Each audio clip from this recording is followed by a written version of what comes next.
रोज एक ओवी संतांची, रोज एक ओवी संतांची. नमस्कार. रोज एक ओवी संतांची या मालिकेमध्ये सगळ्यांचं मनपूर्वक स्वागत. आज रक्षाबंधन आणि त्यानिमित्तानं एक ओवी मी आपल्यासमोर निरूपणासाठी घेतलेली आहे. आणि ती ओवी अशी आहे. लिंबाच्या लिंबोळ्या झाडाखाली पसरल्या, लिंबाच्या लिंबोळ्या झाडाखाली पसरल्या, भावा लेकी झाल्या आता बहिणी विसरल्या, भावा लेकी झाल्या आता बहिणी विसरल्या. अतिशय मानसशास्त्रीयदृष्ट्या अचूक जागा या ओवीमध्ये सांगितलेली आहे. खरं तर मी जेव्हा वाचली त्यावेळेला बहिणाबाई चौधरी असं खाली लिहिलेलं होतं. आता जरा संशोधन केलं तर बहिणाबाई चौधरींच्या संग्रहांमध्ये कुठे आढळली नाही असं गुगल हा एक ज्ञानी माणूस आहे, त्या गुगलने मला सांगितलं. आणि AI ChatGPT म्हणजे अचॅट-GPT त्यांनी सांगितलं की मी खात्रीलायक सांगू शकत नाही की ही बहिणाबाईंचीच आहे. परंतु त्या काळातल्या अशिक्षित स्त्रिया जात्यावर बसल्या बसल्या ओव्या गायच्या आणि त्या त्यांना सुचायच्या. आणि त्यामुळे मला असं वाटतं की बहिणाबाई ही व्यक्ती नसून बहिणाबाई ही अभिव्यक्ती आहे. त्या काळातल्या ह्या अशा उत्स्फूर्त ओव्या रचणाऱ्या सगळ्या स्त्रिया या बहिणाबाईच होत्या असं म्हणायला हरकत नाही. आणि जात्यावर बसल्यानंतर सुचण्याची क्रिया आणि एकातून एक ओवत जाण्याची क्रिया, जसे आपण मणी ओवतो तो ओवी, ती जी प्रक्रिया आहे ती ओवी हे जसं नाम आहे तसं ते क्रियापद पण आहे. आणि म्हणून काम करता करता सुचलेलं आहे ते जात्यावरती बसल्या बसल्या. मग बहिणाबाई चौधरींनी ओवी सुचते कशी याचंही वर्णन ओवीमध्ये केलेलं आहे. बहिणाबाई म्हणतात, अरे घरोटा घरोटा, घरोटा म्हणजे जातं दळण्याचं. अरे घरोटा घरोटा तुझ्यातून पडे पिठी, तसं तसं माझं गाणं पोटातून येतं वटी. ते पोटातून ओठावर येतं.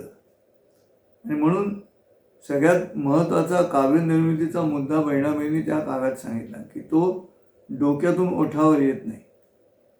जेव्हा कविता डोक्यातून ओठावर येते ना तेव्हा ती कारागिराची कविता असते, कलावंताची नसते. आणि जेव्हा पोटातून ओठावर येते तेव्हा ती कलावंताची असते. पोटातून उत्स्फूर्त जेव्हा ओठावर येते तेव्हा तिला अभिजात असं म्हणतात. अभिजात शब्दाची व्याख्या चित्रकार रवी परांजपे यांनी दिलेली आहे त्यांच्या शिखरे रंगरेषांची या पुस्तकामध्ये. कामियो पिसारो नावाच्या त्यांनी एका चित्रकाराचं चरित्र थोडक्यात लिहिताना त्यात म्हटलेलं आहे की अभिजात म्हणजे उत्स्फूर्तता वजा कारागिरी, क्राफ्टिंग असता कामा नये, आलं ते सुचलेलं पाहिजे. असो, हे अशासाठी सांगितलं की दैनंदिन जीवनातले अनेक सुविचार आणि मार्गदर्शन आम्हाला या अशिक्षित बायकांच्या काव्यामध्ये आढळतं. आणि त्यामुळे शेजीबाई शेजीबाई कर सांभाळ डाळीचा, माझा तान्हा अंगणात वाघ सुटला जाळीचा.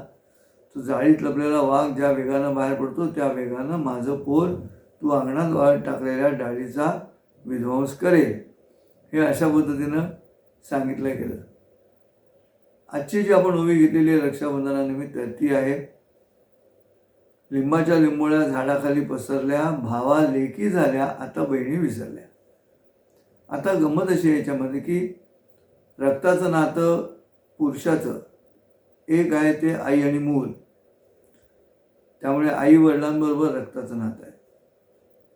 त्यानंतर रक्ताचं नातं जे आहे ते नातं आहे बहिणीबरोबर. हे बहिणीबरोबरचं नातं भावाचं लग्न होईपर्यंत असतं, नंतरही रक्ताचंच असतं. पण लग्नानंतर भावाला जेव्हा मुलगी होते त्यावेळेला भावाच्या आयुष्यामध्ये त्याच्या रक्ताची आणखी एक स्त्री येते आणि ती आहे त्याची मुलगी. आणि त्यामुळे ती आल्यानंतर तिथे थोडा स्व यायला सुरुवात होते. कारण बहीण जी आहे ती वडिलांची मुलगी आहे आणि ह्याची मुलगी आहे ती स्वतःची मुलगी आहे. ह्याच्यामध्ये जे रक्ताच्या नात्यातला गडदपणा बहिणीच्या बाबतीत असतो तसा मुलीच्या बाबतीमधला गडदपणा हा जास्त राहणार. आणि ही मानसशास्त्रीय जागा आहे. सायकोलॉजिस्टना सुद्धा हे लक्षात आलं नव्हतं. ते अशिक्षित बहिणीच्या किंवा त्या काळातल्या त्या स्त्रियांच्या लक्षात आलं. आणि म्हणून ही ओवी अत्यंत महत्त्वाची ठरते. रक्षाबंधनाच्या दिवशी ही ओवी निरूपणासाठी घेतली. याचं कारणच हे आहे की भावा लेकी झाल्या, आता बहिणी विसरल्या.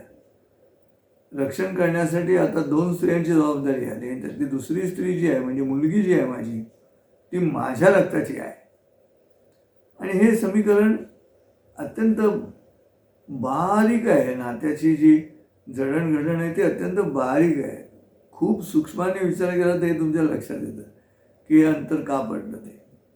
तसं पाहायला गेलं तर हे अंतर आणखी एकदा पडलं. ते व्यावहारिकदृष्ट्या पडलं जेव्हा सुप्रीम कोर्टानं सांगितलं की वडिलांच्या इस्टेटीमध्ये मुलींचा पण हिस्सा असणार आहे. असं म्हटल्याबरोबर पुन्हा आता बहिणी विसरल्या अशी परिस्थिती निर्माण झाली. अलीकडच्या काळामध्ये ती होते. याचं कारण मग भावाला असं वाटत राहतं की बहिणीकडे गेलं म्हणजे ते बहिणीच्या नवऱ्याकडे गेलं. बारीक बारीक नात्यामधल्या या सगळ्याच एकंदर जडणघडणीवरती इतकं आनंदाचं, आश्चर्यकारक, गमतीदार विश्लेषण आपल्याला करता येतं. नाती कशी असतात याविषयी बहिणा बहिणीत सांगितलेलं आहे. माय म्हणता म्हणता ओठ ओठा लागी भिडे, आत्या म्हणता म्हणता किती अंतरग पडे, तात म्हणता म्हणता जीभ दातामध्ये अडे, काका म्हणता म्हणता कशी माग माग दडे, जीजी म्हणता म्हणता झाला जिभले निवारा, आणि सासू म्हणता म्हणता गेला तोंडातून वारा. आता सगळ्यात महत्त्वाचा मुद्दा असा आहे की भारतीय संस्कृतीचा जर विचार केला श्रोते तर परस्त्रीला सुद्धा भगिनी मानण्याची प्रक्रिया फक्त आमच्याच संस्कृतीमध्ये आहे. आणि ह्या संस्कृतीचा विचार केला तर मनुस्मृतीमध्ये स्त्रियांना दिला जाणारा जो आदर आहे त्या आदरामध्ये बहिणीही अंतर्भूत आहेत. प्रत्येक स्त्री त्या मनुस्मृतीच्या स्त्रियांच्या महत्त्वाच्या वर्णनामध्ये अंतर्भूत आहे. त्यामुळे जिथे जिथे नारीचं पूजन होतं तिथे देवता वास करतात असा संस्कृत श्लोक त्यामध्ये आहे. नेमकं काय झालं आहे हे राहुल गांधींना तेवढेच श्लोक दिसले नाहीत आणि कोणालाच दिसत नाहीत. सतत 2 घटकांना काही कारण नसताना नावं ठेवली. त्यामुळे ह्या सगळ्याच अलौकिक ज्ञानाचा अपमान होत राहिला सतत. तो एक गट आहे मनुस्मृती आणि दुसरा घटक आहे तो आहे ब्राह्मण. मूलतः जसं तुम्ही म्हणत असाल श्रोते, जाता जाता हा मुद्दा एवढ्यासाठी मांडतो की सगळेच मुसलमान अतिरेकी नसतात असं जसं तुम्ही म्हणता ना, तसे सगळेच ब्राह्मण असे द्वेष्टे नसतात समाजाचे की ज्यांच्या आठवणीनं आजही अनेक माणसं अस्वस्थ होतात आणि आजच्या ब्राह्मणांना नावं ठेवतात. त्याची आवश्यकता नाही. आता ब्राह्मण बदलले, तुम्ही पण बदला ना. सांगायचा मुद्दा असा की हे व्यक्तिगत पातळीवरती प्रत्येकाचा बहिणीकडे बघण्याचा दृष्टिकोन कसा आहे हे जरी सत्य असलं तरी त्या ज्या ओवीमध्ये आत्ता चर्चेला घेतलेल्या भावा लेकी झाल्या आता बहिणी विसरल्या, मला अतिशय सायकोलॉजिकल मानसशास्त्रीयदृष्ट्या ती जागा अचूक वाटते. आणखी एक बहीण असते प्रत्येकाच्या आयुष्यामध्ये. तब्येत धडधाकट असताना ती बहीण नसते, पण तब्येत बिघडली की मात्र ती बहीण अस्तित्वात येते. जर तुम्हाला रुग्णालयामध्ये दाखल करण्यात आलं, तुम्ही हॉस्पिटलमध्ये ॲडमिट झालात की तिथे पुन्हा एक रक्ताच्या नसलेल्या स्त्रीला जी तुमची सेवा करते, सगळी सेवा करते, काय करत नाही, तुम्हाला स्पंजिंग करण्यापासून औषधं देण्यापर्यंत, ब्लड प्रेशर चेक करण्यापर्यंत सगळं डॉक्टरांचं येणं झालं की तेवढी काही 10-15 मिनटं त्याही तिथे मदतीला उभ्या असतात. डॉक्टरही सारखे सिस्टर म्हणतात. आणि डॉक्टर गेल्यानंतर मात्र उरलेले सगळे तास रुग्णांच्या बाजूला ज्या असतात त्या भगिनीच असतात. तो सिस्टर हा शब्द अतिशय योग्य आहे. कारण मला असं वाटतं की रक्षाबंधनानिमित्त आज आपण त्यांचंही स्मरण करूया. नर्स डे म्हणून एक परिचारिका दिन म्हणून असतो आंतरराष्ट्रीय, पण रक्षाबंधनाला सुद्धा त्यांची आठवण करायला हरकत नाही असं माझं व्यक्तिगत मत आहे. आणि त्यामुळे आजच मी माझ्या एका मित्राला सल्ला दिला की तो जे हॉस्पिटल बघतो मार्केटिंगसाठी, त्याला म्हटलं की तू जा आणि जेवढे पुरुष पेशंट आहेत हॉस्पिटलमध्ये आता त्या सगळ्यांना तिथल्या सिस्टर्सना राखी बांधायला सांगा.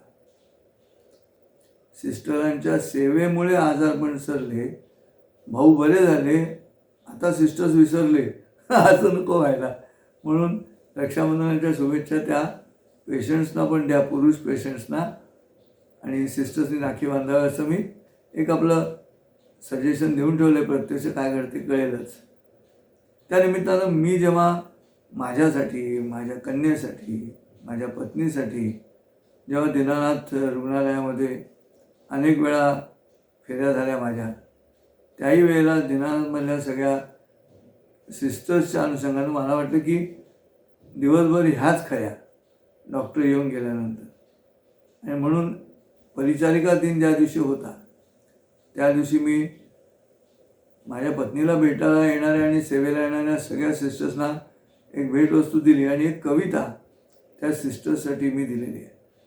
आज सख्या बहिणीला सगळेजण भेट देतील, सख्या बहिणीकडनं राखी बांधून घेतील, परंतु या खऱ्या संकटाच्या वेळेला म्हणजे आजारपणाच्या वेळेला ज्या तुमच्या रक्ताच्या भगिनी नसताना भगिनीपेक्षाही जास्त सेवा करतात त्यांच्यासाठी म्हणून मी एक कविता सादर करतो आणि आजचा भाग संपवतो. ती कविता अशी आहे. तुम्हालाही सगळ्यांना रक्षाबंधनाच्या शुभेच्छा. ऐका. माझ्या बहिणी बहिणी जशा हसणाऱ्या रेषा, रुग्ण मनात उमले त्यांच्या जगण्याची आशा. नाते कसलेच नाही सारे कर्तव्याचे कर्म, रुग्ण अनुभवे घेती त्यांच्या कर्तृत्वाचे मर्म. नाते असूनी तयांचे सारे वागणे नात्याचे. नाते असूनी तयांचे सारे वागणे नात्यांचे. बरे होई तो जोडती शुद्ध नाते बहिणीचे.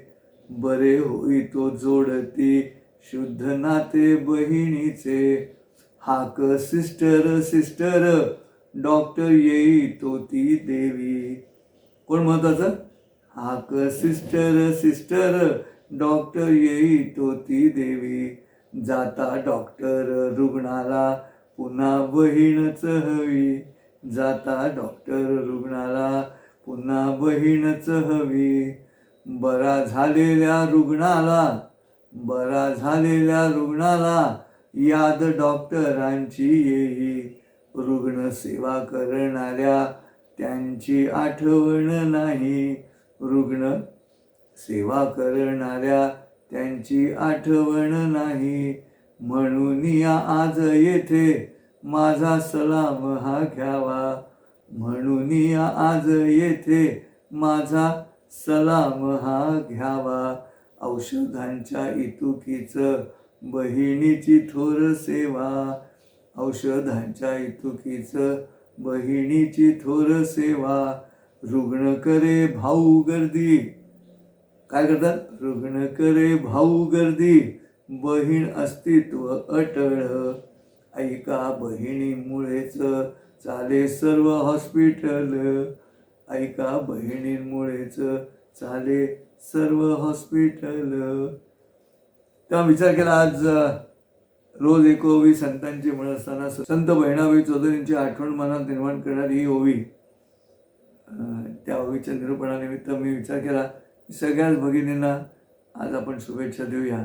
त्यामुळे आता हा माझा कार्यक्रम ऐकणाऱ्या ज्या सगळ्या भगिनी आहेत त्यांनाही माझ्या शुभेच्छा रक्षाबंधनाच्या. आणि ही जी भारतीय संस्कृती आहे ते कोणीही कितीही नावं ठेवली तर आपण सगळे एकत्र येऊया आणि या सगळ्याच काही कारण नसताना सत्तेच्या लोभापायी भारतीय निरोगी संस्कृतीला नावं ठेवणाऱ्या माणसांचा पाडाव प्रत्येक निवडणुकीमध्ये करावा लागेल. निवडणुकीचा हा प्रचार नाही, पण नुकसान होणार आहे, तेव्हा ती काळजी आपण घ्यायला हवी असं वाटतं. आणि म्हणून मी म्हटलं की रोज एक संतांची हा उपक्रम कशासाठी शेअर करायचा, कशासाठी सबस्क्राईब करायचा, का सगळीकडे पसरवावा, तर संजय उपाध्याय या व्यक्तीच्या महत्त्वासाठी नव्हे किंवा जे काही यूट्यूब त्यातून रक्कम देत असेल तर त्या रकमेसाठी पण नाही आहे. जे मनी आहे म्हणून आहे, सगळं मनी आहे म्हणून नाही आहे ह्या गोष्टी. त्यामुळे हातून विनंती आहे की जेवढी ही संस्कृती जपणारी एखादी उपक्रमाची मालिका जर तुम्हाला जेवढी फॉरवर्ड करता येईल, जेवढी शेअर करता येईल तेवढी करावी. त्याने जगाला कळेल. जे 1893 साली स्वामी विवेकानंदांच्या पहिल्या वाक्याने अमेरिकेला कळलं की रक्ताचं नसलं तरी समोरची स्त्री भगिनी असू शकते, असं जेव्हा विवेकानंद पहिल्यांदा म्हणाले भाषणाच्या सुरुवातीलाच, my sisters and brothers of America, त्यानंतर ज्या काही 4-5 मिनटं टाळ्या वाजत राहिल्या. कारण या बाकीच्या जगाला, भारत सोडून बाकीच्या जगाला याची सवयच नाही आहे. तुम्ही विचार करा, आहे का कुठच्या देशाला सवय? आपल्या बाजूचे 2 देश घ्या, पाकिस्तान आणि बांगलादेश. परत स्त्री भगिनी समान असा विचार करतात का ही मंडळी? नाही करत आहेत. मग कोण करत आहे? फक्त भारतीय संस्कृती करते.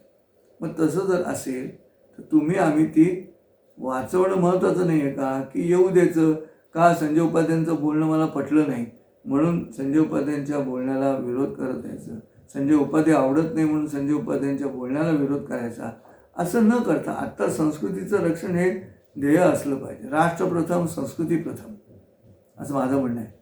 स्वाभाविकच त्यानिमित्ताने हा माझ्या सख्या बहिणीला नमस्कार, ऐकणाऱ्या सर्व भगिनींना माझा नमस्कार. आणि आता पुन्हा आजारी पडायचं नाही, पण आजारी पडलोच तर रुग्णालयात माझी सेवा करणाऱ्या सगळ्या सिस्टर्सना नमस्कार. पुन्हा भेटू उद्याच्या ओळीमध्ये. आज या ठिकाणीच थांबतो. जरूर शेअर करा एवढीच विनंती आहे. रामकृष्ण हरी. रोज एक ओवी संतांची, रोज एक ओवी संतांची.